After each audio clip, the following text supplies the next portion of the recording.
गुरु जी का खालसा श्री वाहिगुरु जी की फतेह। जन्म साखी 10 गुरुओं की सूरज प्रकाश ग्रंथ।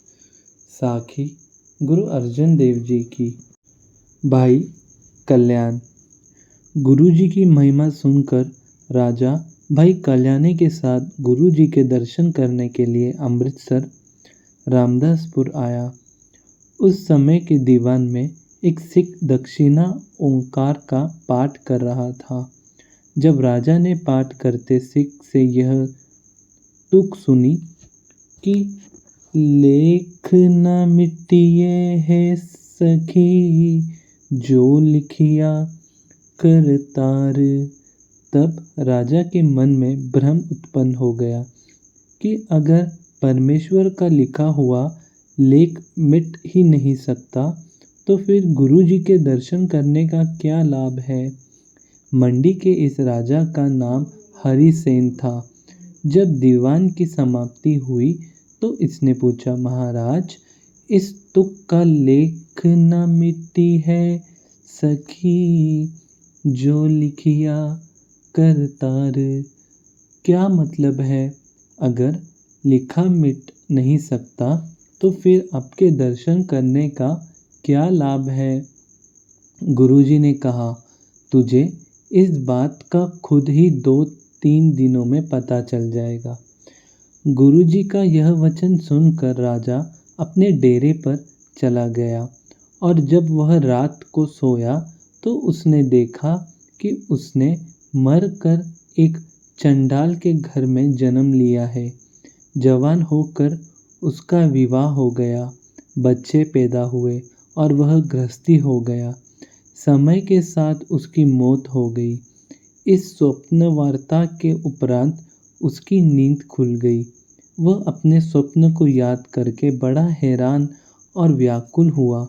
दूसरे दिन राजा जब अपने मनोरंजन के लिए शिकार खेलने गया तो उसने एक हरिन के पीछे घोड़ा दौड़ाया। हरिन दूर निकल गया और राजा कुछ देर आराम करने के लिए एक गांव के नज़दीक एक वृक्ष के नीचे बैठ गया। वहां बैठ देखकर एक आदमी ने उसके सुपनाई घर जा बताया कि आपका आदमी बाहर वृक्ष के नीचे बैठा है। उसने बहुत सुंदर राजाओं वाले कपड़े पहने हुए हैं और अपने पास एक बहुत सुंदर घोड़ा बांधा हुआ है। धन गुरु नानक। यह बात सुनते ही उसका सारा स्वप्न परिवार और भी ओस पड़ोस जिसने सुना उसके पास दौड़कर आ गया। पुत्री पुत्र स्त्री राजा को पकड़कर घर ले जाने के लिए बलपूर्वक यत्न करने लगे। उसकी एक अकेली की कोई पेश न गई। वह बहुत घबरा गया और अत्यंत दुखी होकर अपने अंदर ही अंदर गुरु जी के आगे अरदास करने लगा कि महाराज मुझे इस फांसी से छुड़ाओ। मैं आपकी शरण में आया हूँ और मुझे जो विपत्ति पड़ गई है मुझे इससे बचाओ। यदि बहुत प्रार्थना की तो अंतर्यामी सद्गुरु जी जो राजा का यह कौतुक रचे हुए थे, शीघ्र ही अपने सिख सेवकों के साथ वह आ गए। धन गुरु नानक। जब गुरुजी ने उन चंडाल लोगों को पूछा कि आपने इसको क्यों पकड़ा हुआ है, तब उन्होंने बताया कि हम इसके पुत्र पुत्री हैं। यह हमारा बाप है जो 2 दिन पहले मर गया था। इसको हम लोग कब्र में दबाकर आए थे। वहाँ से वह निकलकर सुंदर कपड़े पहनकर यहाँ आ बैठा है और घर नहीं जाता।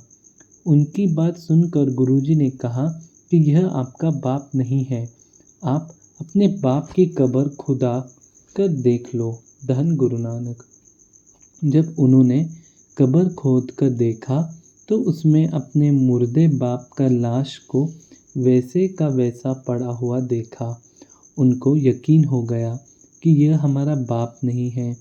हमें इसकी हमारे बाप से शक्ल सूरत मिलती देखकर गलती हो गई। धन गुरु नानक।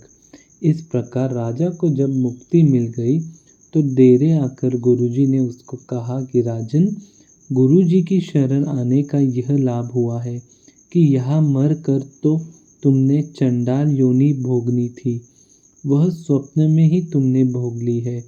करतार का लिखा हुआ लेख भी न मिटा और सत्संग में आने के कारण वह भोग भी स्वप्न में ही गया। धन गुरु नानक। इस प्रकार दोनों ही बात ठीक हो गई। यह वचन सुनकर राजा ने गुरुजी के चरणों पर माथा टेककर और गुरु घर का पक्का सेवक बनकर अमृत सरोवर की धन से बहुत सेवा की। धन गुरु नानक। वाहिगुरु जी का खालसा, श्री वाहिगुरु जी की फतेह।